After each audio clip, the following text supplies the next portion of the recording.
Manhattan থেকে আপনাদের সঙ্গে আছে আমি খালেদ মুহিউদ্দিন। আজ আমাদের অতিথি হয়ে এসেছেন বাংলাদেশ জামাতে ইসলামীর আমিরে জামায়াত ডক্টর শফিকুর রহমান। ডক্টর শফিকুর রহমানের পরিচয় জামাতের আমির হিসেবেই নয়, তিনি একজন রাজনীতিবিদ, এমন একজন রাজনীতিবিদ যার কথা শুনতে সবাই পছন্দ করেন, যিনি বাংলাদেশ জামাতে ইসলামীর নতুন যুগের মানে 2019 সালে তিনি আমিরের দায়িত্ব পাওয়ার পরে এখন পর্যন্ত তার রাজনৈতিক কর্মকাণ্ডের মধ্যে তিনি সবারই পছন্দের, অনেকেরই পছন্দের ব্যক্তি হয়েছেন যারা জামাত ইসলামী করেন না এরকম একজন। জনাব শফিকুর রহমান, আপনাকে ধন্যবাদ জানাই, আপনাকে তার জন্য আমাদের আন্তরিক কৃতজ্ঞতা জানবেন। আপনাকে অনেক ধন্যবাদ। ডক্টর শফিকুর রহমান, আসলেই মানে এই অনুষ্ঠান শুরু হওয়ার আগেও আমরা অনেক কথা বলছিলাম, সেই সময় আপনার গল্প একটি শুনছিলাম, যেই গল্পটি আসলে মাঝ পথে আমাদের একটু বন্ধ করতে হয়েছে। আমরা সেই গল্প নিশ্চয়ই শুনবো, কিন্তু আমরা একটু কিছু প্রশ্ন আপনাকে করতে চাই। আপনি আমাকে বলেছেন যে আমি যে কোনো প্রশ্ন করতে চাই পারি এবং আপনি খোলামেলা সেই প্রশ্নের জবাব দিবেন। আমি আপনাকে প্রথমেই একটু কাছাকাছি অতীতের একটি প্রশ্ন করতে চাই জনাব শফিকুর রহমান। সেটি হচ্ছে যে আওয়ামী লীগ সরকারের মানে অগাস্ট মাসের কথা, প্রথম দিকের কথা বলছি, আওয়ামী লীগ সরকারের নির্বাহী আদেশে আপনার দল তখনও নিষিদ্ধ, কিন্তু 5 আগস্ট সেনাপ্রধানের বৈঠকে আপনি ছিলেন, সেনাপ্রধান আপনার নাম এবং আপনার দলের নাম আলাদা করে বলেছিলেন।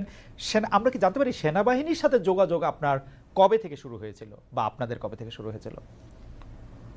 আপনাকে অনেক ধন্যবাদ এত চমৎকার একটা প্রশ্ন করার জন্য। এই সময়টা ছিল খুবই ক্রিটিক্যাল এবং বাংলাদেশ ছিল একটা ক্রিটিক্যাল জাংশনে। তো আমি হঠাৎ করে 1:30টার দিকে আমি একটা ফোন পাই আমার একজন নিকটাত্মীয়, যিনি আগে সেনাবাহিনীতে চাকরি করতেন। তিনি আমাকে ফোন দিয়ে জিজ্ঞেস করলেন যে আপনি কোথায়। আমি বললাম যে আমি তো অমুক জায়গায় আছি। আপনাকে তো আমরা ট্রেস করতে পারছি না, অনেকক্ষণ ধরে আমরা খুঁজতেছি। সেনাপ্রধান এখানে রাজনৈতিক দলের নেতৃবৃন্দকে একটু ইনভাইট করেছেন, সাথে বোধহয় সিভিল সোসাইটিরও 2-1 থাকবেন। তা আমরা আপনাকে কিভাবে রিচ করতে পারি? আমি বললাম যে আমি তো অমুক লোকেশনে আছি, আর আজকের সিচুয়েশনটা তো সবার কাছে ক্লিয়ার, গাড়িগুলো চলছে কিনা আমি ঠিক ক্লিয়ার না, এখন কিভাবে আমি আসতে পারি আপনারাই বলুন। ওনারা বললো যে না, সবাইকেই আমরা গাড়ি প্রোভাইড করেছি, আপনার জন্য আমরা গাড়ি পাঠাবো, আমাদের গাড়িতেই আমরা নিয়ে আসবো। আমি বললাম ওয়েল, তাইলে আপনারা আসেন, লোকেশন দিলাম, ওনারা শুরু করলো। আনফরচুনেটলি ওনারা এয়ারপোর্ট রোডে বের হওয়ার পরেই একটা দুর্ঘটনা ঘটে গেল। ফলে এই জনস্রোতের মাঝে পড়ে একটা গাড়ি সেনাবাহিনীর ক্ষতিগ্রস্ত হয়ে গেল।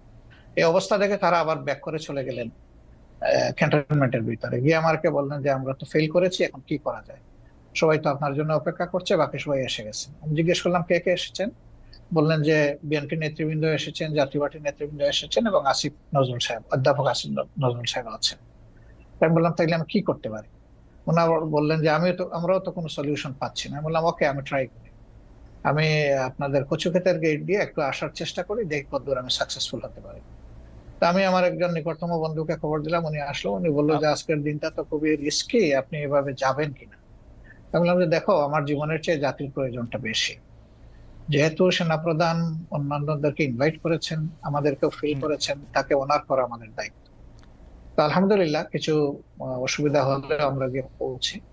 ততক্ষণে প্রথম দফা মিটিংটা শেষ হয়ে গেছে। জনাব শফিকুর রহমান, আমি যাওয়ার পরে আরো 2 জন আমাদের সাথে। আপনি কি 5 আগস্টের কথাটি বলছেন, তাই না? 5 আগস্টের কথা বলছেন? আমি 5 আগস্টের কথা। অর্থাৎ 5 আগস্টের আগে কি আপনাদের সাথে 5 আগস্টের আগে কি আপনাদের সাথে সেনাবাহিনীর কোনো যোগাযোগ? আগে ওনাদের সাথে তো আপনার না, আমি ওনাকে সরাসরি ফিজিক্যালি চিন্তাও না এবং কোনো কথাও। আপনার কাছে কি মনে হয় যে আপনার একটা নিষিদ্ধ রাজনৈতিক দল, ওনার কাছের লোকেরা, জনাব শফিকুর রহমান, আপনার কাছে কি মনে হয় যে আপনার একটা নিষিদ্ধ রাজনৈতিক দল, সেনাবাহিনীর প্রধান আপনাদেরকে আমন্ত্রণ জানাচ্ছেন আলোচনা করার জন্য, সেটি আসলে মানে কতটা যৌক্তিক বা কতটা গ্রহণযোগ্য? আপনার কাছেও কি এটি খুব গ্রহণযোগ্য মনে হলো? আপনার কাছে মনে হয় না যে এটা একটা ট্র্যাপ হতে পারে, এটা অন্য জিনিস হতে পারে? কারণ আপনি তো আসলে একটা নিষিদ্ধ রাজনৈতিক দলের আমির তখনও। আমি আসলে এটা মোটেই মনে হয়নি এবং আমি মনে করিও নি। আপনি এখন নিশ্চয়ই জানতে চাইবেন যে কেন আপনি মনে করলেন না। আমি মনে করি না এই কারণে, আপনি লক্ষ্য করবেন যে 1 আগস্ট যখন আমাদেরকে নিষিদ্ধ ঘোষণা করা হয়, তখন প্রেক্ষাপটটা কি ছিল? হঠাৎ করে বিনা মেঘে বজ্রপাতের মতো একটা ঘটনা উনি ঘটায় ফেললেন, তৎকালীন প্রধানমন্ত্রী। আমরা কিন্তু সাথে সাথে এটাকে রিজেক্ট করেছি এবং আমাদের সাথে সংহতি প্রকাশ করে বাংলাদেশের বিরোধী দলের সকলে, বিএনপি সহ সকলেই কিন্তু এটা নিন্দা জানিয়েছে এবং তারাও এটাকে রিফিউজ করেছে যে এটা হলো ইস্যু ডাইভার্ট করার জন্য জাস্ট একটা কৌশল হিসেবে তারা ব্যবহার করেছে, এটাকে কেউ গ্রহণ করেনি। কাজে আমাকে যখন দাওয়াত দেওয়া হয়েছে, আমি এটা অস্বাভাবিক মনে করিনি।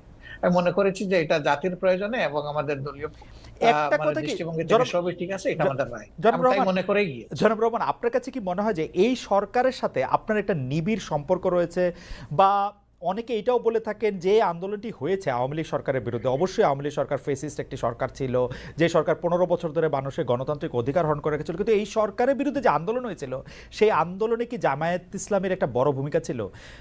এই সরকার যারা হ্যাঁ, এইটা করতে এসছে তাদের কি আসলে, তাদের সাথে কি জামায়াত ইসলামের একটা অনেক নিবিড় সম্পর্ক রয়েছে? কেন আমি এই প্রশ্ন করছি একটু আমি বলে রাখি। আমরা কিন্তু দেখতে পাচ্ছি ঢাকা সহ বা মানে ঢাকা, যদি আমি স্পেসিফিক আমরা কিছু নাম বলি, পাবলিক ইউনিভার্সিটিগুলির উপাচার্য পদে বা অন্যান্য অনেক কি পজিশনে যাদের নিয়োগ দেওয়া হচ্ছে, অনেকেই বলছে তারা আপনাদের লোক। এই সরকারের মধ্যে জামায়াতে ইসলামী সবচেয়ে বেশি ডালপালা মিলছে বা সবচেয়ে বেশি প্রভাব বিস্তার করছে এরকম দেখা যাচ্ছে, মনে হচ্ছে। ওয়েল, আপনি যেটা বলেছেন সেটা আমি এইভাবে দেখছি না। আমি দেখছি যে উপদেষ্টার মহোদয়দের সাথে আমাদের একদিনই কিন্তু ফর্মাল সিটিং হয়েছে। হুম। পার্সোনালি কারো কারোর সাথে সম্পর্ক আছে, তাদের সাথে হয়তো পার্সোনাল লেভেলে কথা হয়েছে, কিন্তু ফর্মাল মিটিং আমাদের একদিনই হয়েছে, যেদিন প্রথমে বিএনপি কে ডাকা হয়েছিল, তারপরে আমাদেরকে, এরপরে অন্যান্য দলকে একত্রে ডাকা হয়েছিল। 3টা স্লটে তারা কনভারসেশন করেছিলেন বা ভিউজ এক্সচেঞ্জ করেছিলেন। তা আমরা সেখানে একটা কথা বলেছিলাম যে এখানে ব্যাপক সংস্কারের প্রয়োজন হবে, 15.5 বছরের অনেক জঞ্জাল সৃষ্টি হয়েছে, এটা তো ক্লিয়ার করা লাগবে। তা আমাদের কথা একটাই থাকবে যে আপনাদের দৃষ্টিতে যারা ইফিশিয়েন্ট, কম্পিটেন্ট এবং স্মার্ট এবং এই দায়িত্ব পালনে যারা সক্ষম, তাদেরকে আপনারা বিভিন্ন জায়গায় পদায়ন করবেন। আমরা কোনো নির্দিষ্ট নাম আপনাদের কাছে রেফার করতে চাইনি, এটা আপনাদের নিরপেক্ষ বিবেচনার উপর, বিবেকের উপর আমরা ছেড়ে দিলাম। আর যারা এখানে নিয়োগ পাচ্ছেন, কোনো শিক্ষককে আমরা বা অন্য কোনো দলের এইভাবে আমি আসলে কালার করতে একেবারে মোটেই রাজি না। কারণ শিক্ষক শিক্ষকই, তার মর্যাদা সকল ছাত্রের কাছে, তার পরিচয়, তিনি একজন শিক্ষক। সেই হিসাবে তাকে যদি কোনো দলীয় রূপ দেওয়া হয়, তাহলে এটা তাদের প্রতি জাস্টিসও হয় না, আর তারা দায়িত্ব পালনেও সেই রকম সক্ষম হবেন না। এই জন্য এই বিষয়টাকে কে কিভাবে দেখছেন আমরা জানি না, কিন্তু আমরা এইভাবে দেখছি।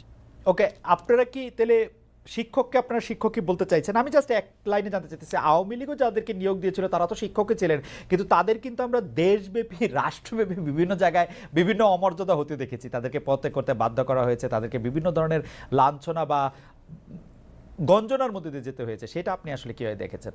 জামাত ইসলাম কিভাবে দেখেছেন? আমি কিভাবে দেখছি সেটা একটা ইম্পর্টেন্ট প্রশ্ন। যারা শিক্ষক হিসেবে তখন বিভিন্ন পদে দায়িত্ব পালন করছিলেন, কেউ বিসি ছিলেন, কেউ প্রো বিসি ছিলেন, প্রক্টর ছিলেন, অ্যাসিস্ট্যান্ট প্রক্টর ছিলেন, প্রভোস্ট ছিলেন, এই ধরনের বিভিন্ন বিশ্ববিদ্যালয়ে যে কাঠামোটা থাকে, প্রশাসনিক কাঠামো। কিন্তু আমরা সেখানে কি দেখলাম?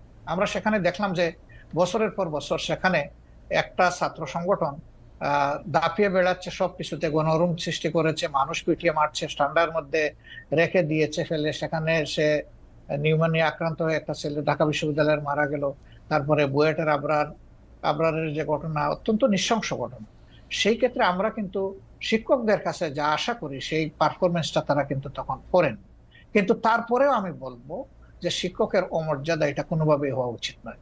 তার আলটিমেট পরিচয় তিনি একজন শিক্ষক। আচ্ছা, তিনি শিক্ষক। যদি তার কার্যকলাপের কারণে তার নিজের শিক্ষার মর্যাদা নষ্ট করেও থাকেন, তবুও শিক্ষককে কেউ অমর্যাদা করুক, এটা আমাদের মোটেই পছন্দ না।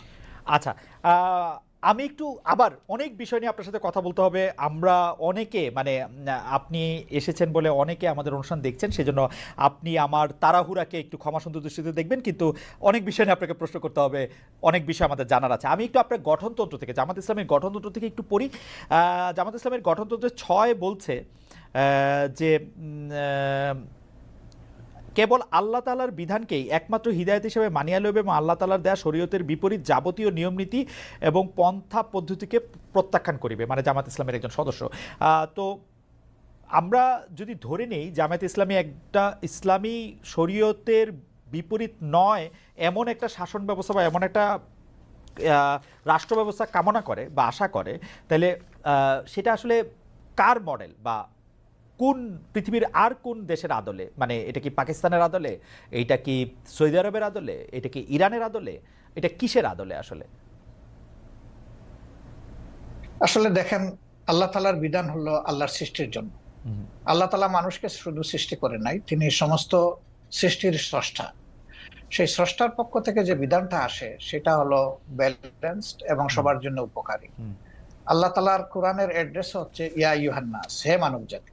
এটা দিয়ে আল্লাহ তাআলা কোরআনে অ্যাড্রেস করেছেন, এবং তার নবীকেও তিনি মানব জাতিরই শুধু নেতা রাখেন নাই, তিনি সমস্ত সৃষ্টির উপরে একটা রহমত স্বরূপ বলেছেন। তো আমরা সেই আদর্শকে অবশ্যই আমরা লালন করি, ধারণ করি, এবং আমরা বিশ্বাস করি এর মাধ্যমে মানব জাতির কল্যাণ নিহিত এবং মানব জাতি কল্যাণ পাবে। যেমন ধরেন একজন কমিউনিস্ট পার্টির সদস্য, তিনি বিশ্বাস করেন যে কমিউনিজমের মাধ্যমে মানুষের মুক্তি। যারা সোশ্যালিস্ট তারা মনে করেন সোশ্যালিজম মানুষকে মুক্তি দিতে পারবে, অন্তত অর্থনীতি মুক্তি। তো এরকম এক একটা আদর্শ রয়েছে, সেই আদর্শের অনুসারীরা তার আদর্শকে আপহোল্ড করবেন, এটা খুবই সহজ। আমরাও সেই দিক থেকেই করি। এখন আপনার প্রশ্ন হলো যে এটাকে পাকিস্তান মডেল হবে নাকি অন্য কোনো দেশের মডেল হবে? না, এটা আল্লাহ তাআলা স্রষ্টা আর তার মেসেঞ্জার যারা ছিলেন, শুধু মুহাম্মদ সাল্লাল্লাহু আলাইহি ওয়াসাল্লাম না, এর আগেও যারা পয়গম্বর এসেছেন বা প্রফেট সাল্লাল্লাহু আলাইহি সাল্লামরা যারা এসেছেন, তারা তাদের যে মডেল, আমরা ওই মডেলটাকেই আমরা অনুসরণ তো করি। ডক্টর কিন্তু রহমান, সবার মডেলটা দুনিয়ায় এখন বাস্তবে নেই। আছে মুহাম্মদুর রাসূলুল্লাহ সাল্লাল্লাহু আলাইহি ওয়াসাল্লামের মডেলটাই বাস্তবে তো আছে। ডক্টর রহমান আপনার সেটা কাছে হচ্ছে মদিনায়, জি ডক্টর রহমান আপনার সরি কাছে আমি একটু শেষ করি। জি জি প্লিজ। মদিনা কেন্দ্রিক যে শাসন ব্যবস্থা ছিল, সেই শাসন ব্যবস্থায় সকল দল ধর্মের মানুষের নিরাপত্তা সকল দিক থেকে, তার জানের মালের ইজ্জতের নিরাপত্তা নিশ্চিত হয়েছিল। তা আমরা সেই মডেলটাকেই মনে করি উপকারী মডেল। ওকে, ডক্টর রহমান আপনার কাছে কি মনে হয় না যে আপনি আপনি মানে মদিনার পরে এটি আর কোনো দেশে কার্যকর হয়েছে, কোনো একটি মডেল হয়েছে, সেরকম কি আপনার কোনো কিছু একটা মনে হয় যে এইটা আমরা উদাহরণ হিসেবে নিতে পারি কোনো আরব বিশ্বে, কোনো মুসলিম বিশ্বে, কোনো মুসলিম দেখেন, দুইজন মানুষ যেমন হুবহু সমান হয় না, হুম ঠিক দুইটা সভ্যতা হুবহু সমান আমি পাবো না। হুম হয় হচ্ছে উন্নত হবে, না হয় একটু অবনত হবে। রাইট তো পরবর্তী পর্যায়ে আমরা যদি উসমানিয়া সভ্যতার কথাটা ধরি, হুম হুম সেটা দুনিয়ার বহু জায়গায় বিস্তৃত ছিল, হুম এবং এটা 1 বছর 2 বছর 1 দশক 2 দশক না, বরঞ্চ শতকের পর শতক ছিল। হুম সেখানে মুসলমানরা সংখ্যালঘিষ্ঠ ছিল, বিভিন্ন দেশ যেগুলো শাসন করেছে, এখনো তার স্মৃতি পাথরগুলা রয়ে গেছে দুনিয়ার বিভিন্ন জায়গায়। তো তারা সেদিন যে নৈতিকতার বলে শাসন করেছিলেন, হুম মানুষকে সুশাসন উপহার দিয়েছিলেন, এই জন্য মানুষও তাদেরকে এইভাবে মেনে নিয়েছিল। শুধুমাত্র তলোয়ার আর বন্দুকের জুড়ে কিন্তু তাদের এই বিস্তৃতি ঘটেনি, ঘটেছিল তাদের গুণাবলীর কারণ, এবং সেই গুণাবলী তারা কোরআন সুন্নাহর গুণাবলী ধারণ করেছেন বলেই বিশ্বকে তারা শান্তির দিকে নিয়ে যেতে পেরেছিলেন, এবং মানুষও তাদেরকে আনন্দ চিত্তে কোরআন মেনে সুন্নাহর নিয়েছিল। কিন্তু যুগের ব্যবধানে সেখানে যখন কোনো পরিবর্তন বা বিকৃতি আসলো, জি তখনই মানুষও ক্ষতিগ্রস্ত হলো, এই শাসন ব্যবস্থাও ক্ষতিগ্রস্ত হলো। কোরআন সুন্নাহর গুণাবলীর কথা আপনি বলছিলেন, কিন্তু আমরা কিন্তু বাংলাদেশে দেখতে পাই আপনারাই একমাত্র ইসলামিক দল নন, আরও অনেক ইসলামিক আদর্শের প্রতিষ্ঠান রয়েছে, দল রয়েছে, মতবাদ রয়েছে, তাদের কেউ কেউ সাথে আপনাদের বিরোধ রয়েছে। আমরা কি করে বুঝবো যে জামাতে ইসলামী প্রকৃত কোরআন বা রসুলের দেওয়া শরীয়তের অনুসারী? সেটা আমরা কিভাবে নিশ্চিত হব? কারণ এরকম অনেকে আছে যারা খালেদ মহিউদ্দিন, আপনি দেখেন যে আপনার ঘরে কিন্তু, জি বলেন, আপনার পরিবারে আপনি একমাত্র সদস্য নন, রাইট? আমি আশা করছি যে সেখানে আপনার মিসেস আছেন, আপনার ছেলেমেয়েরা আছে। এই 4-5 জন যারা আছে, তাদের মত কিন্তু সব ব্যাপারে যে এক হয়ে যায় বিষয়টা এমন না, কিন্তু তারপরে পরিবার কিন্তু চলে, পরিবার কিন্তু ভেঙে যায় না। মতের ভিন্নতা থাকবে, এটাও একটা সৌন্দর্য, এবং ভিন্নতা যখন থাকে তখন অনেক কিছু ডাইভার্সিটি চিন্তা করার সুযোগ থাকে।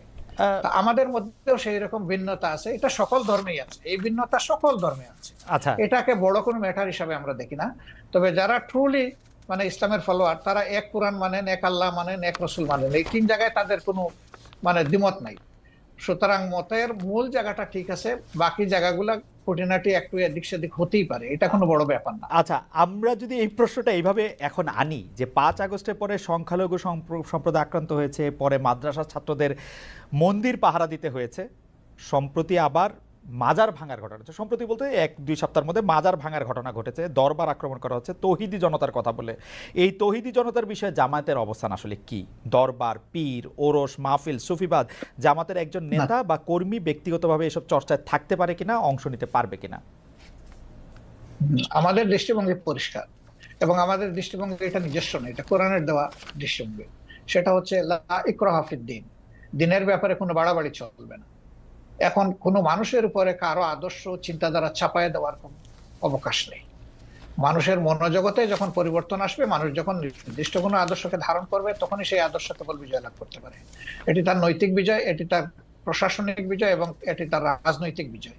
তা আমরা এই ধরনের কার্যকলাপের কখনো সমর্থক নই, এবং আমরা সমর্থন করব না। আর যেটা বলেছেন যে মোদির আক্রান্ত হওয়ার পরে পাহারা, না, এই কথাটা ঠিক না ভাই।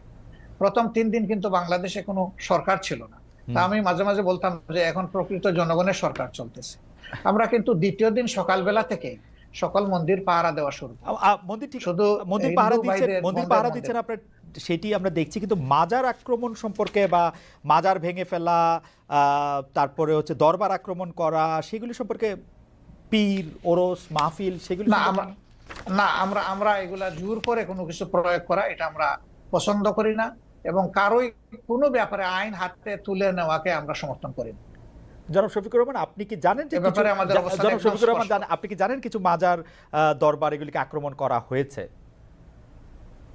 আমরা এগুলা জানি না এমন না, আমরা জানি, কিন্তু আমরা জামাত আমাদের ইসলামী সঙ্গত তার অবস্থান জায়গা জানায় থেকে না। এগুলার প্রতিবাদও করি যখন যেটা আমরা উপযুক্ত কিন্তু মনে জামাত করি। ইসলামী কি আমরা সেই এগুলা কখনো প্রতিবাদ সমর্থন করি নাই, কখনো সমর্থন করব না। সমর্থন না করলেও আপনারা প্রতিবাদ কি করেছেন?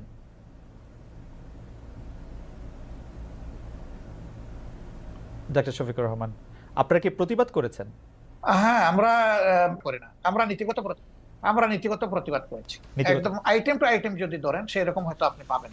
ওকে, অর্থাৎ আপনি মনে করছেন যে মানে এই ধরনের কাজের সাথে মানে আপনি সমর্থন তো করেনই না, বরং এগুলি আপনারা যখন প্রতিবাদ দরকার মনে করবেন তখন করবেন। আমি আবার একটু গঠনতন্ত্রে ফিরে আসি।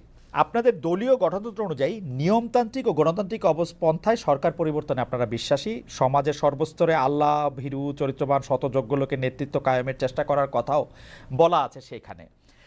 কিন্তু আমাদের প্রশ্ন, আপনারা বিভিন্ন সময়ে যেসব দলের সঙ্গে রাজনৈতিক জোট করেছেন, এক পথে হেঁটেছেন, এক ভাষায় কথা বলেছেন, আওয়ামী লীগ, বিএনপি, আবার অনেক, আপনারা জানেন আপনারা জোটের মধ্যে ছিলেন, তাদের মধ্যে কি আপনারা এসব বিষয় দেখেছেন নাকি আপনাদের রাজনীতিতেও আসলে, মানে নাকি আপনাদের রাজনীতিতেও সেটা তাদের মধ্যে আমরা দেখেছেন কিনা, নাকি আপনাদের রাজনীতিতেও শেষ কথা বলে কিছু নাই, ক্ষমতা রাজনীতি আপনাদের লক্ষ্য? আমরা বিষয়টা আমরা ওইভাবে নেইনি। আমরা নিয়েছি যখনই দেশে কোনো ধরনের ফ্যাসিজম অথবা মানে মানুষের উপর চাপে দেওয়া কোনো শাসন যখন এসেছে, কোনো অন্যায় কার্যকলাপ যখন সরকারের পক্ষ থেকে চালানো হয়েছে, তখন আমরা তার প্রতিবাদ করেছি।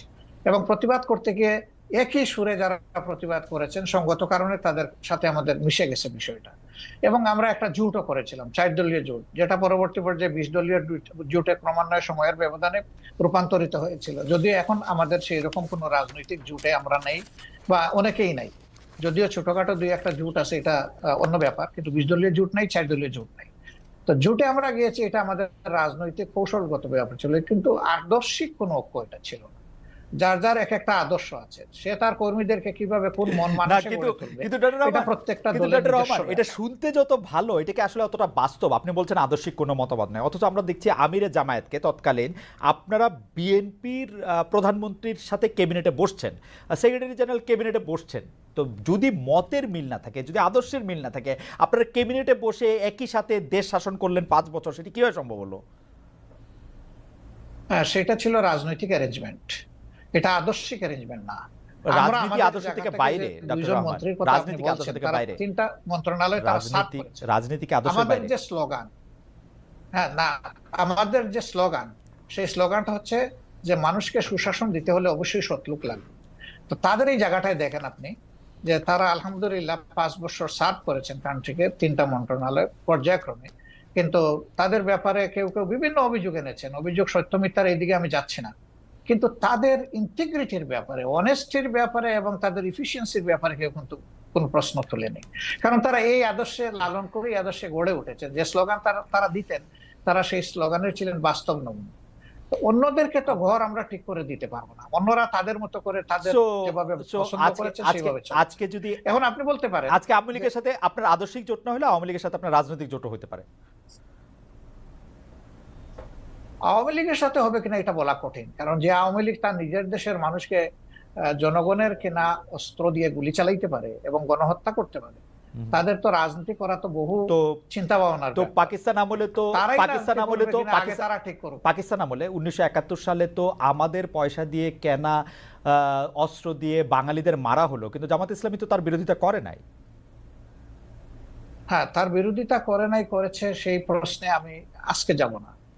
আচ্ছা দুইটা কারণে যাব না। আমি একজন মানুষ, ফরওয়ার্ড লুকিং মানুষ। আচ্ছা আমি ওই যে পিছনের দিকে মানে বেশি দৌড়াদৌড়ি ছুটাছুটি করাকে একটা জাতির জন্য কোনো ইতিবাচক বিষয় মনে করি না। রাইট 2 নম্বর হলো, এই ধরনের বিষয়ের যত বেশি চর্চা হবে জাতি তত বেশি বিভক্ত হবে। একটা বিভক্ত জাতি কখনো দুনিয়া সম্মানের আসনে বসতে পারে না। সম্মানের আসনে বসতে হলে, সত্যিকারের উন্নয়ন এবং শান্তি দেশবাসীকে উপহার দিতে হলে কিছু পয়েন্টে অন্তত পক্ষে সবাইকে একমত হতে হবে, দেশের স্বার্থের ব্যাপার যেখানে জড়িত।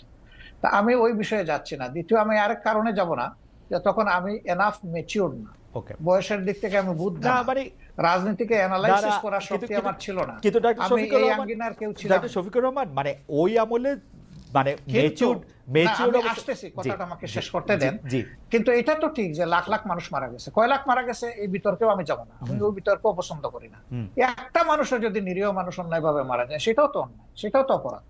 সুতরাং এই কাজ যারা করেছে অবশ্যই এটা নিন্দনীয়, ব্যাপারে কোনো সন্দেহ নেই। ডক্টর শফিকুর রহমান এতে আমারও কোনো সন্দেহ নেই, কিন্তু শুধু আমি এটা বলছিলাম যে আমাদের যদি কোনো একটা বিষয় বিশ্লেষণ করার জন্য ওই সময়ের ব্যাপারে যদি যথেষ্ট মানে মানে ওই উপস্থিতিটা না থাকে, আপনি এটা থেকে বলতেই পারেন যে আপনি আসলে ওই ব্যাপারে বলতে চান না। কিন্তু দল হিসাবে জামায়াতে ইসলামের নিশ্চয়ই একটি অবস্থান পরিষ্কার করার ব্যাপার রয়েছে, সেটি আপনি আরেকদিন বলবেন বলছেন, সেটা আমরা আরেকদিন শুনবো সেটি। আমরা একটু জোটের রাজনীতি প্রসঙ্গে আসি, আমরা একটু বিএনপির সাথে জামায়াতে ইসলামীর দূরত্ব, একটা জোট তো ছিল, সেই জোটের থেকে যে বিএনপির সাথে যে দূরত্বটা বাড়লো, এইটার কারণ কি বলে আপনি আসলে মনে করেন? মানে মানে মানে আপনি কি মনে করেন যে বিএনপির সাথে আসলে কেন আপনি বলতে পারেন জোট জোট নেই, কিন্তু আচ্ছা দেশের স্বার্থে আমরা কিন্তু দূরত্বে নাই। আমাদের মূল জায়গাগুলোতে আমাদের কোনো দ্বিমত নাই।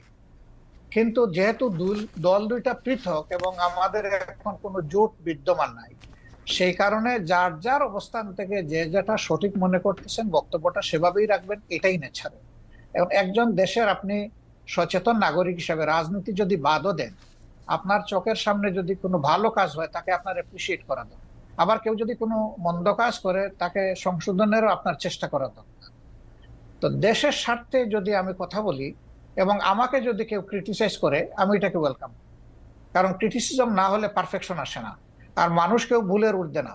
আমরা ভুল করতেই পারি, ব্যক্তিগতভাবেও করতে পারি, আবার সামষ্টিকভাবে দলগতভাবে আমরা। ভুল যদি কেউ ধরিয়ে দেয় সেই তো আমার প্রকৃত বন্ধু। আর যারা সমালোচনা করে তাদেরকে আমি বন্ধু হিসাবে নিই। কিন্তু আমার ভুল দেখেও যারা নীরব থাকে আমি তাদেরকে বন্ধু মনে করি না। ওকে ডক্টর শফিকুর রহমান, আমরা কিন্তু দেখতে পাচ্ছি যে এই সরকারের মেয়াদ বা নির্বাচন প্রশ্নে আপনি মনে করছেন বা আপনার দল মনে করছেন যে এই সরকারকে একটু যৌক্তিক সময় দেওয়া প্রয়োজন। বিএনপি মনে করছেন যে ইলেকশনের ঘোষণা বা ইলেকশনের একটা রোডম্যাপ যে সরকার ঘোষণা করছে না, সেটি একটি ঠিক কাজ নয়। তো এই ক্ষেত্রে কি আপনাদের মধ্যে বিএনপির সাথে কোনো আলাপ আলোচনা হচ্ছে? আপনারা কি একটি জায়গায় আসতে পারবেন, নাকি আপনাদের অবস্থান এরকমই থেকে যাবে? অর্থাৎ বিএনপি এই মুহূর্তেই নির্বাচন চায়, জামায়াত চায় সংস্কার করে নির্বাচন হোক। সম্ভবত এটা একসময় তাদের মানে স্ট্যান্ড ছিল, কিন্তু গত কালকে বা পরশুদিন তাদের যে মিটিংটা হলো, যেখানে তাদের দলের অ্যাক্টিং চেয়ার অ্যাড্রেস করেছেন জাতিকে, সেখানে তিনি কিন্তু একই কথা বলেছেন যে এই সরকারকে সাকসেসফুল হতে দিতে হবে এবং তাদেরকে যৌক্তিক সময় আমরা দেওয়ার পক্ষে। এখন যৌক্তিক সময়ের বাইরে কিন্তু এখন আর কেউ স্পেসিফিক কোনো কথা বলছেন না। কাজে এই জায়গায় আমাদের একটা ঐক্য হয়ে গেছে। এখন প্রশ্ন দাঁড়াতে পারে যে এই যৌক্তিক সময়টা কতটুকু। তা আমরা দুটো রোডম্যাপের চিন্তা করছি। একটা রোডম্যাপ হবে সংস্কারের রোডম্যাপ, আর একটা হবে নির্বাচনের রোড। আগে হবে সংস্কারের রোডম্যাপটা, তারপরে হবে নির্বাচনের রোড। তো সংস্কারেরটাই আমরা এখন সরকারের কাছে চাইবো, যে কতদিন টাইমলাইনটা কি হবে। তারা তো সবকিছু সংস্কার করতে পারবেন না, বেসিক জিনিসগুলো সংস্কার করে যাতে একটা তারা neutral, fair and credible election যাতে তারা উপহার দিতে পারেন, সেটার জন্যই তাদেরকে আমরা সর্বাত্মক সহযোগিতা করতে চাই। এই সময়টা নাতি দীর্ঘ হওয়া উচিত। তারা এটা বুঝবেন কতটুকু, জাতীয় বুঝবে কতটুকু। ঠিক টাইমটা মাত্র 1.5 মাস যায়নি তো এখনো, এই 23 তারিখ 1.5 মাস হবে। আমরা একটু অবজার্ভ করছি, একটু সময় নিচ্ছি। ওকে, নির্বাচন সংস্কারের প্রসঙ্গটা আমরা একটু পরে আসি, বা আপনি যখন বলবেন তখন বলতেই পারেন। সংবিধান সংস্কারের প্রসঙ্গে আমি আপনার কাছে জানতে চাইতে পারি যে আপনাদের গঠনতন্ত্র পড়ে আমি যতটুকু বুঝেছি বা আপনাদের কথা শুনে আমি যতটুকু বুঝেছি যে আপনারা আসলে কোরআন এবং রসুলের বাণী ছাড়া অন্য কোনোভাবে অন্য কোনো কিছুই আপনারা মানে আপনাদেরকে পড়লে আরেকটু পরিষ্কার হবে যে, আবারও বলি, কেবল আল্লাহ তাআলার বিধানকেই একমাত্র হিদায়াত হিসেবে মানিয়ে নেওয়া, আল্লাহ তাআলার দেওয়া শরীয়তের বিপরীতে যাবতীয় নিয়ম নীতি ও পন্থা পদ্ধতিকে প্রত্যাখ্যান করা।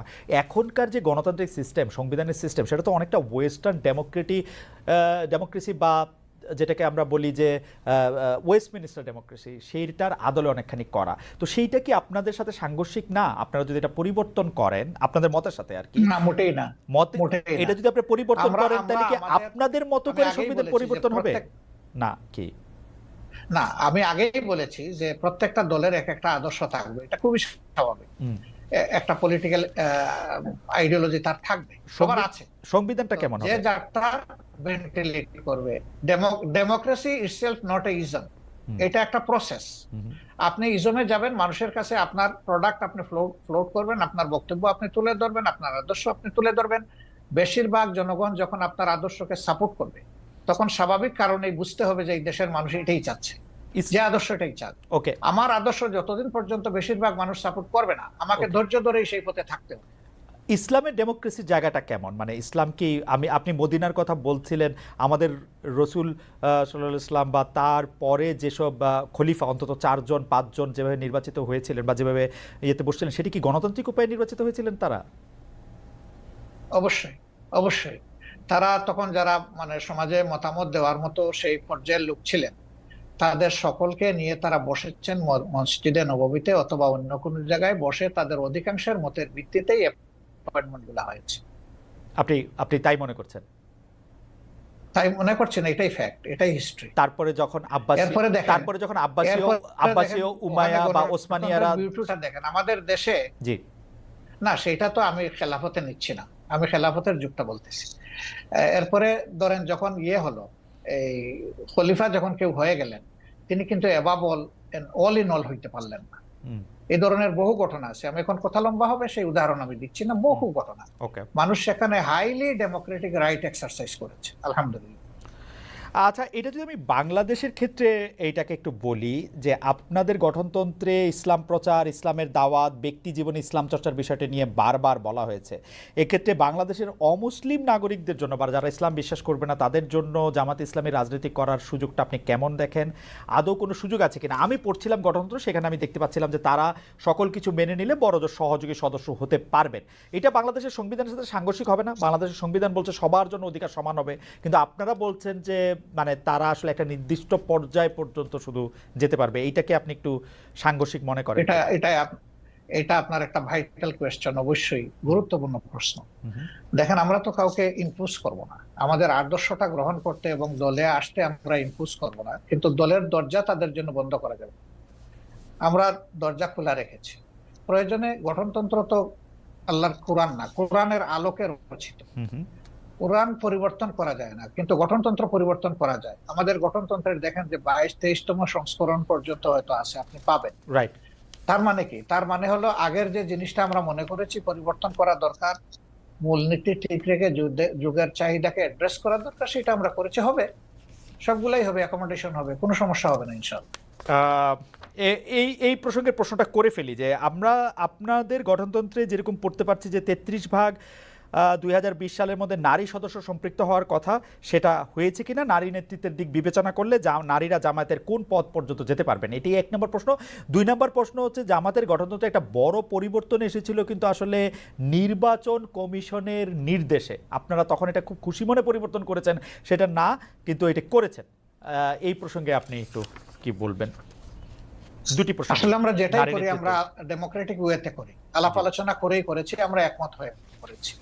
2 নম্বর হচ্ছে নারী মানে কোটার প্রপোর্শনের যে বিষয়টা বলেছেন, আমরা 33 না, আলহামদুলিল্লাহ এখন নারীদের প্রপোর্শন হচ্ছে 44% আমাদের সংগঠন, এবং তারা আমাদের কেন্দ্রীয় সুরায় আছেন, কর্ম পরিষদে আছেন, সব জায়গায় তারা আছে।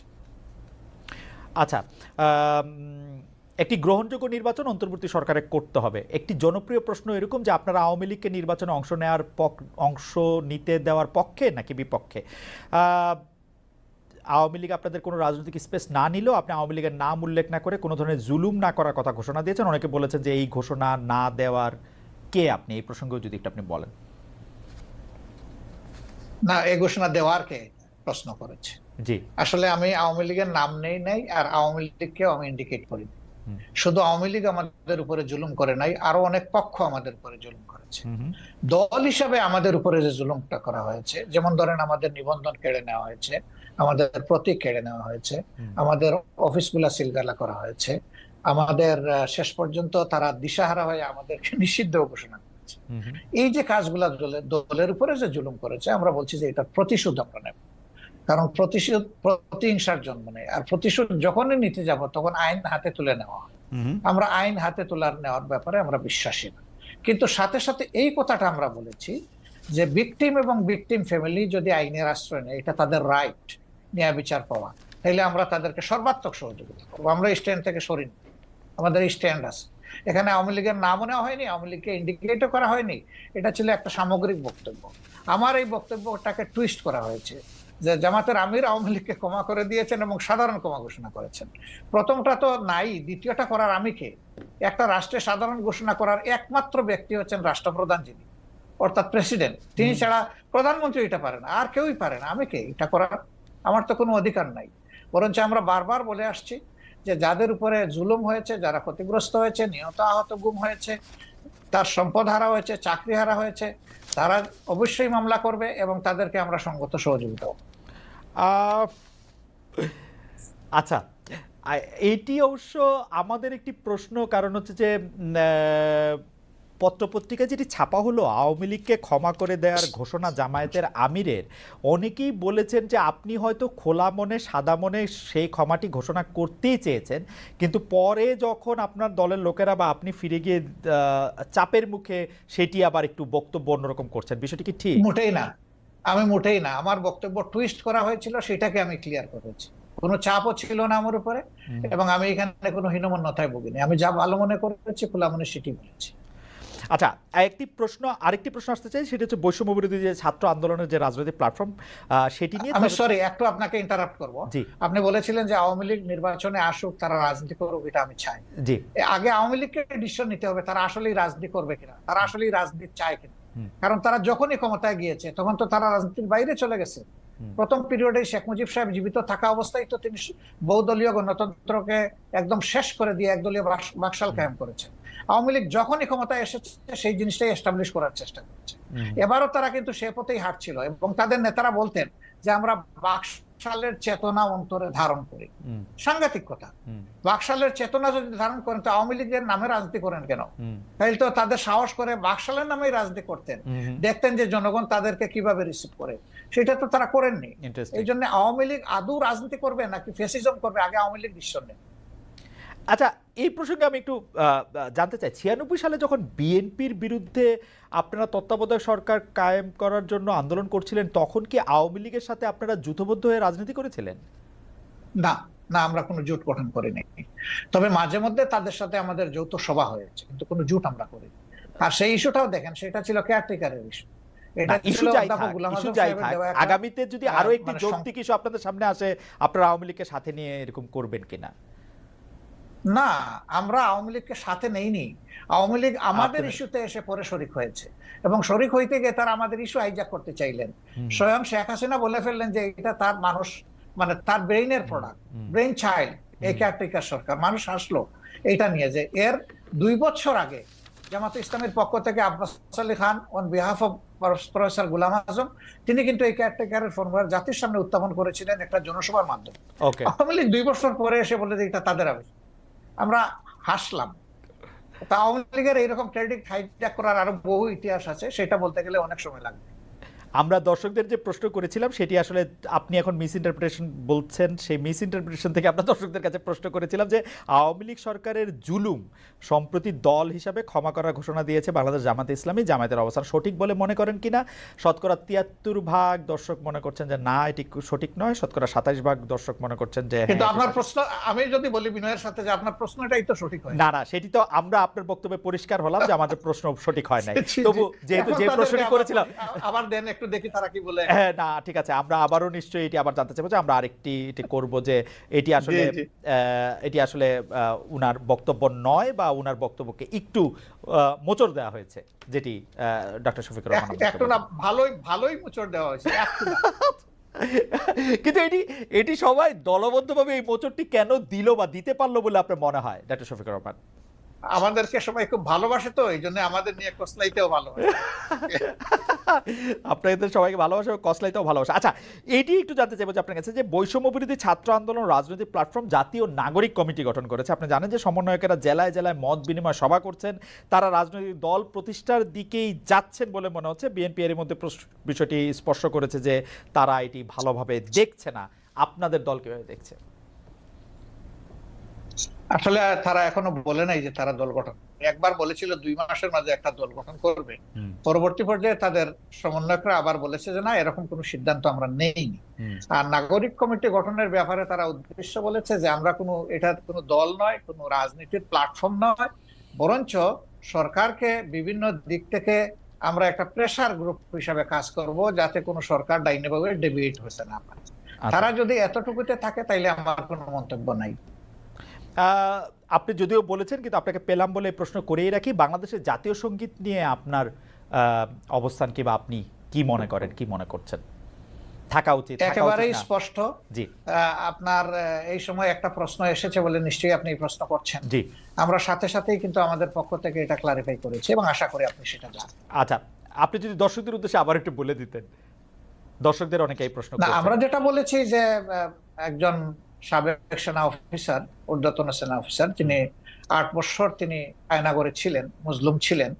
তিনি একটা ভার্চুয়াল প্রেস কনফারেন্সে দুটো কথা বলেছেন, একটা জাতীয় সঙ্গীতের ব্যাপারে আর একটা মুক্তিযুদ্ধে হতাহতের সংখ্যা ব্যাপারে। তো আমরা বলেছি যে এটা তার বক্তব্য, আমাদের প্রতিনিধিত্ব নয়, এবং তিনি কোনো পর্যায়ে জামাতের সাথে সাংগঠনিকভাবে সম্পৃক্ত নন। তবে হ্যাঁ, তিনি আমাদের শ্রদ্ধার পাত্র এই অর্থে যে তিনি একজন মুসলিম মানুষ, এবং তার জুলুমটা করা হয়েছে সম্ভবত তার পিতা জামাত ইসলামের সাবেক আমির অধ্যাপক গোলাম আজম ছিলেন, সেই কারণ। তো এটা তো আমাদের জন্য ব্যথা এবং বেদনার কারণ।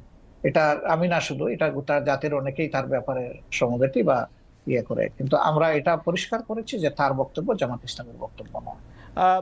ডক্টর শফিকুর রহমান, 2013 সালে গণজাগরণ মঞ্চ, পরে আবার তাদের বিপরীতে হেফাজত ইসলামী মাঠে নামে, শাপলা চত্বরে সরকারের পতনের আন্দোলন আওয়ামী লীগ সরকার কোনো মতে ঠেকায়। পরে আবার আওয়ামী লীগ সরকারের হেফাজতের মধ্যে এক ধরনের একটা বোঝাপড়া হয়। শেখ হাসিনা ইভেনচুয়ালি কওমি জননী উপাধি লাভ করেন। সরকারের মডেল মসজিদ নির্মাণ, কওমি সার্টিফিকেটকে এম এর সমতুল্য বলা, এগুলিকে আপনি কিভাবে দেখেছেন, কিভাবে দেখেন হেফাজতে ইসলামের সাথে, বা হেফাজতে ইসলামের এই কার্যক্রমকে জামাতে ইসলামী কিভাবে দেখে? আমি তৎকালীন সরকারের আচরণকে নিষ্ঠুর রসিকতা হিসাবে দেখি, নিষ্ঠুর রসিকতা। আর কিছু কি একটু ব্যাখ্যা করবেন বা একটু বলবেন যে কেন নিষ্ঠুর রসিকতা দেখেন?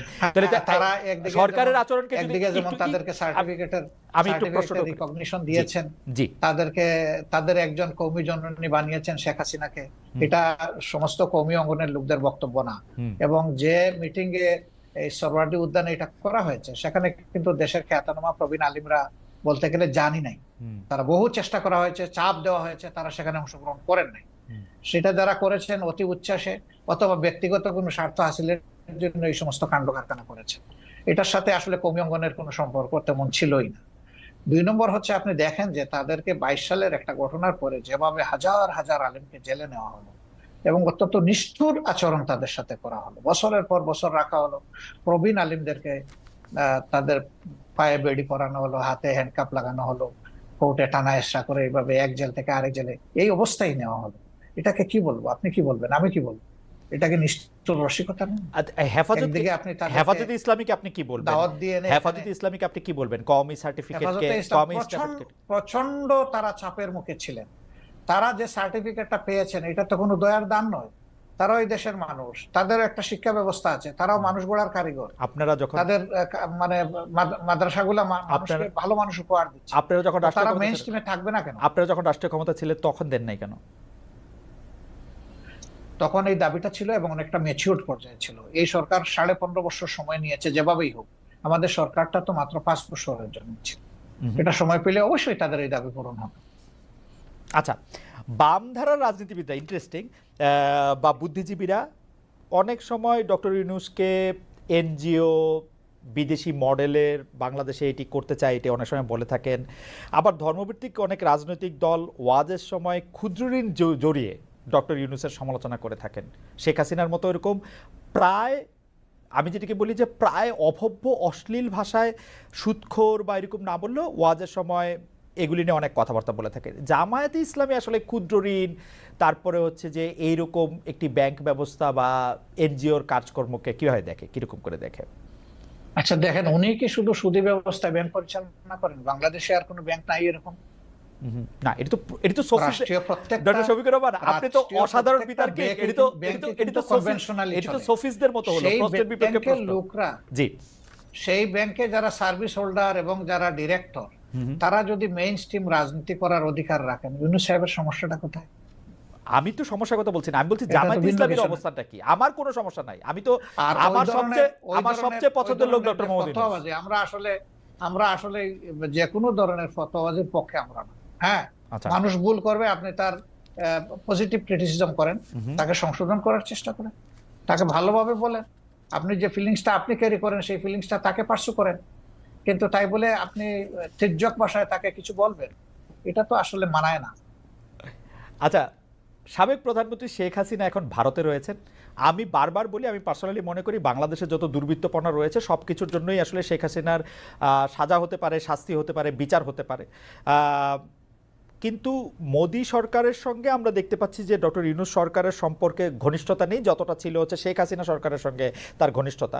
বাংলাদেশের অনেকের দাবি শেখ হাসিনাকে বাংলাদেশে ফিরিয়ে এনে তাকে আসলে বিচারের মুখোমুখি করতে হবে। ডক্টর ইউনূস সরকারের সঙ্গে আমরা বরং পাকিস্তানের ঘনিষ্ঠতা বাড়ার লক্ষণ আমরা দেখতে পাচ্ছি। কিন্তু সম্প্রতি আপনারা অর্থাৎ জামায়াতে ইসলামী ভারতের সঙ্গে বন্ধুত্ব করার আগ্রহ দেখিয়েছেন। ভারত কি কোনো সাড়া দিয়েছে, নাকি এই বন্ধুত্ব করার আগ্রহটা নিয়ে একটু আপনার কাছে শুনতে চাই যে এটা আসলে কিরকম? অনেক ধন্যবাদ আপনাকে।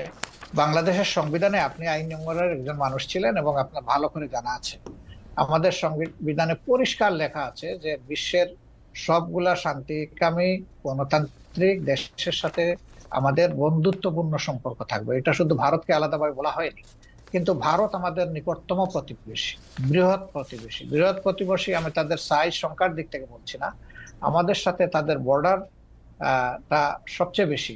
অল্প একটু আছে মায়ানমার, বাকিটা আমাদের ব্যাপার। তো এই জায়গায় আমার প্রতিবেশী তো আমি বদলাতে পারবো না, যে কথাটা আমি সব সময় বলবো। প্রতিবেশী তো আমার প্রতিবেশী থাকবে।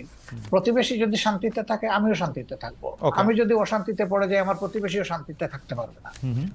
আমরা কেন অশান্তির দিকে যাব? উভয় প্রতিবেশী আমরা পরস্পর মিউচুয়াল রেসপেক্ট এবং ইকুয়ালিটির ভিত্তিতে যদি আমাদের কূটনীতিকে, পারস্পরিক সম্পর্ককে, দুই দেশের স্বার্থ সংশ্লিষ্ট বিষয়টাকে যদি আমরা সুবিবেচনায় নিই, এটা উভয়ের জন্য ভালো। সেই দৃষ্টিকোণ থেকে আমি আলাদা করে ভারতের কথা বলিনি, আমি সবার কথাই বলেছি।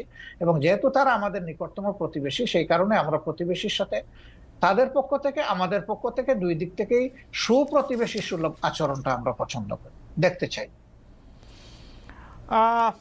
মুক্তিযুদ্ধ একটি প্রসঙ্গ। আপনি আসলে খুবই ফরওয়ার্ড লুকিং মানুষ, কিন্তু আসলে আমাদের ইতিহাস দাঁড়িয়ে থাকে বর্তমানের উপর ভিত্তি করে, বর্তমানটা আবার ভবিষ্যতের ভিত করে দেয়। সেই জন্য আমি এটা বলতেছি। আপনি বলতেছিলেন যে আপনি আসলে আর কোনো বিভেদের রাজনীতি বাংলাদেশে হোক সেটি আপনি চান না, কিন্তু আপনি এখন দেখতে পাচ্ছেন যে যারাই মুক্তিযুদ্ধের, আমি বলতে চাই না যে আওয়ামী লীগ মুক্তিযুদ্ধের সপক্ষে ছিল, কিন্তু যারাই মুক্তিযুদ্ধের কথা বলেছেন তাদেরকে এমনকি কবরে গিয়েও আক্রমণ করা হচ্ছে, তাদেরকে আসলে গ্রেপ্তার করা হচ্ছে। বলা হচ্ছে যে মানে আমরা এই বিষয়গুলিকে আসলে কিভাবে ব্যাখ্যা করব?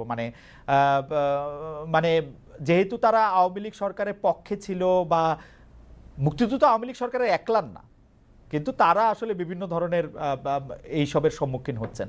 এইটিকে আপনি আর আসলে কিভাবে দেখেন? গ্রেপ্তার করা হচ্ছে, মামলা। আসলে দেখেন, তাদের উপরে আক্রমণ বা আইন হাতে তুলে নেওয়া, আমি আগেই বলেছি যে এটা আমরা সমর্থন করি না। কিন্তু কেউ যদি পারপিট্রেটর হয়, যদি মানুষের উপর জুলুম করে, মানুষের অধিকার নষ্ট করে, যদি দেশের টাকা লুণ্ঠন করে বিদেশে পাচার করে, তাহলে তার তো বিচার হতে হবে, তার বিচার হওয়াটা উচিত। এটা এ কারণে নয় যে তিনি মুক্তিযুদ্ধের পক্ষের বা বিপক্ষের, বরঞ্চ যদি কেউ কিছু করে থাকে তাদের অন্যায় আচরণের কারণে তাদের সাথে এটা হচ্ছে। তাও আমরা বলবো যে এটা আইনের মাধ্যমে হওয়া উচিত, যথাযথ কর্তৃপক্ষের মাধ্যমে হওয়া উচিত, কারোই আইন হাতে তুলে নেওয়া উচিত নয়। এই জন্য আমরা এবারকার চেঞ্জের সাথে সাথেই আমরা একটা আহ্বান জানিয়েছিলাম যে আমরা আইন হাতে তুলে নেব না এবং আমরা কোনো প্রতিশোধ নেব, বরঞ্চ আইনের কাছে আমরা যদি কাউকে মনে করি যে সে অপরাধী বা দুষ্কৃতিকারী, আমরা আইনের কাছে তাকে তুলে দিতে সহায়তা করব। এটা কিন্তু মুক্তিযুদ্ধের কারণে না, এটা তাদের অপরাধের কারণে। না, কিন্তু তাদের সামনে আসলে ধরেন বড় দুর্নীতিবাজ, বড় স্পেসিফিক তার বিরুদ্ধে অভিযোগ রয়েছে, সেটি নিয়ে আমার প্রশ্ন না। কিন্তু দেখা গেছে যে মুক্তিযুদ্ধ নিয়ে বা জামায়াতে ইসলামের বিরোধিতা নিয়ে যাদের অবস্থান ছিল তাদেরকে এখন সাংঘাতিক হেনস্থার সম্মুখীন হতে হচ্ছে। আপনারা বলছেন যে আপনারা প্রতিশোধ পরায়ণ নন, কিন্তু আমরা এক ধরনের প্রতিশোধ পরায়ণতাকে এর মধ্যে দেখতে পাচ্ছি না। বারবার বলাও হচ্ছে, মানে সোশ্যাল মিডিয়া খুলে আমরা দেখি যে তখন জামায়াতে ইসলামকে এটি বলেছে। এর সাথে আমাদের একজন সমর্থকও জড়িত, নেতা কর্মী জড়িত থাকা তো দূরের কথা, একজন সমর্থকও জড়িত নেই। ওকে, একটা এই প্রসঙ্গে আসি ডক্টর শফিকুর রহমান, যে রাজাকার বিষয়ক শেখ হাসিনা একটি বক্তব্য কেন্দ্র করে ছাত্র আন্দোলনের মোড় ঘুরে গিয়েছে, এটি অনেক বিশ্লেষকই বলছেন। আমাদের মাত্র 2 মাসের মতো সময় হয়েছে, আরও যদি সময় পরে সেটির আমরা একটা নিশ্চয়ই তাত্ত্বিক একটি পটভূমি পাবো। তিনি পালিয়ে যেতে বাধ্য হয়েছেন। সম্প্রতি আমরা দেখেছি যে বৈষম্য বিরোধী যারা ছাত্র আন্দোলনের সমন্বয়ক রয়েছেন তারা বলছেন স্বৈরাচার শেখ হাসিনা বক্তব্যের প্রতিবাদে তারা নিজেদের রাজাকার বলেছিলেন। সেখানে তারা বলেছিলেন কে বলেছে স্বৈরাচার, কিন্তু রাজাকার বিষয়টি তারা ধারণ করতে চান না। কিন্তু আমরা দেখেছি যে জামায়াতে ইসলামের বিভিন্ন সমাবেশে আমরা রাজাকার স্লোগান পাচ্ছি। এ থেকে আপনারা আসলে কি বার্তা দিতে চান? আমি আরো স্পেসিফিকলি বলি, সম্প্রতি টাঙ্গাইলে আপনার জনসভায় আপনার বক্তব্য চলাকালেই কর্মীরা স্লোগান দিয়েছে তুমি কে আমি কে, রাজাকার রাজাকার। আমি এটা শুনি নাই, আমি ছিলাম, আমি শুনি নাই। আপনি শুনে থাকলে আপনাকে ধন্যবাদ। এখানে আমার বক্তব্য একদম পরিষ্কার, জি একদম পরিষ্কার। দেখেন, রাজাকার যদি গালি হয়ে থাকে তাহলে এটা আওয়ামী লীগের মানে ক্রেডিটে পড়বে। রাজাকার যদি এটা বুলি হয়ে থাকে তাও আওয়ামী লীগ সৌভাগ্যবান। আওয়ামী লীগেরই মিনিস্টার আকম মুজাম্মল হক সাহেব, মুক্তিযোদ্ধা বিষয়ক মিনিস্টার, তিনি একটা তালিকা করেছেন রাজাকারের। সেখানে সবচেয়ে কোন দলের পাতে বেশি পড়েছিল? আপনি তো সচেতন সাংবাদিক, আপনি আমাকে একটু বলে সাহায্য করেন। আমি অবশ্য রাজাকারের তালিকা দেখি নাই, কিন্তু আমি শুনেছি যে এতে আওয়ামী লীগের অনেকেই সেই তালিকার মধ্যে অন্তর্ভুক্ত ছিল, যারা আওয়ামী লীগ পরে সক্রিয়। অনেকে না, যে তালিকাটা হয়েছে এটার 8 ভাগের 7 ভাগ তাদের একার পাতে পড়েছে। এটা কি এমন হতে পারে যে আপনাদের দলের লোকেরা আওয়ামী লীগে জয়েন করেছে, নাকি আওয়ামী লীগই করতো তার আগেও? তারা পরিষ্কার করলো না কেন? আমি জানি না, তারা হয়তো পরিষ্কার করতে পারতো। তাইলে যে দলে যেভাবেই হোক, যে দলে রাজাকার সবচেয়ে বেশি সেটা হবে রাজাকারের দল। ভালো হইলো তাদের ক্রেডিট, মন্দ হইলো তাদের লায়াবিলিটি।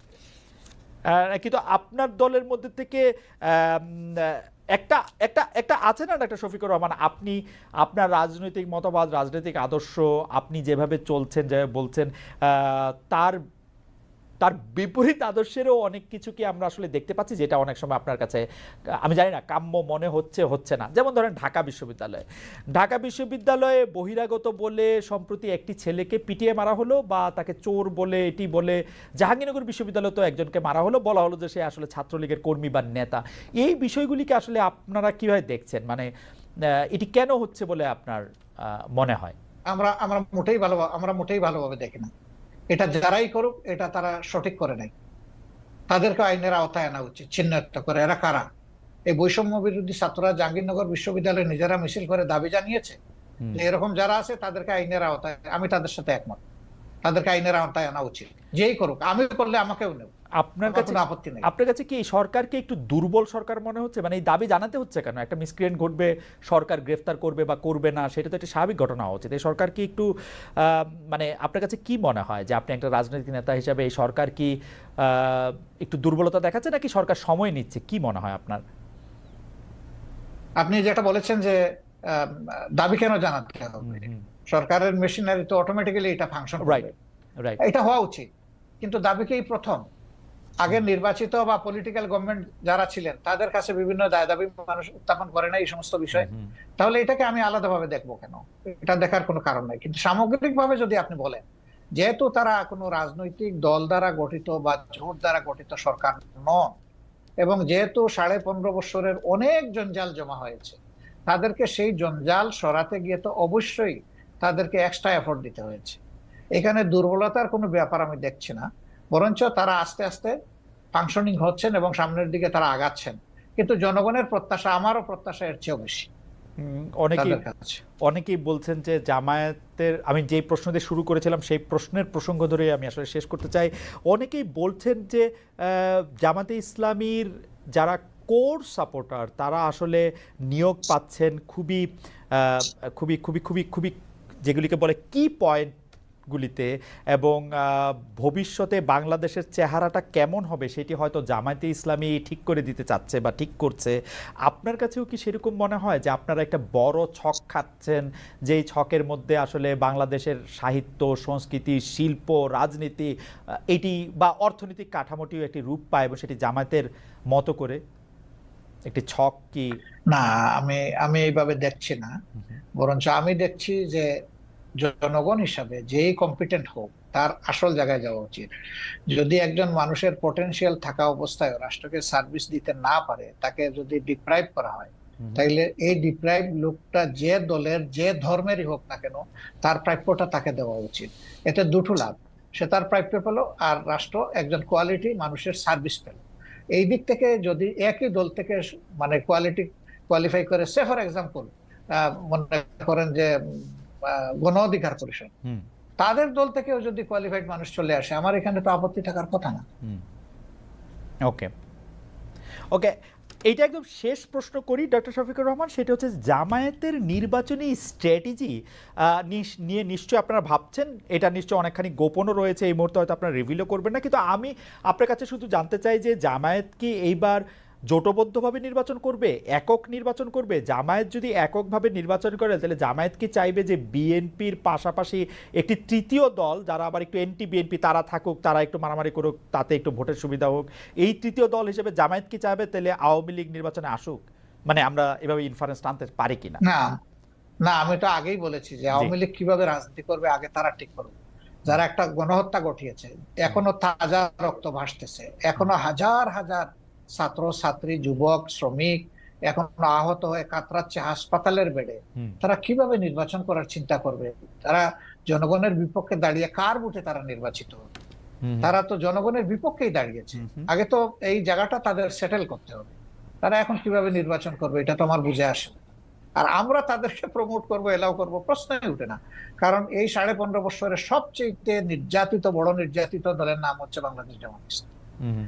এই দলের এক একজন করে 11 জন শীর্ষ কেন্দ্রীয় নেতা, 2 জন সাবেক আমির সহ জুডিশিয়াল কিলিং বলেন আর যে পারপাসেই বলেন, অত্যন্ত মানে কনকক্টেড একটা ট্রায়ালের মাধ্যমে তাদেরকে শেষ করে দেওয়া হয়েছে। আর তো কারোই ক্ষতি হয়নি।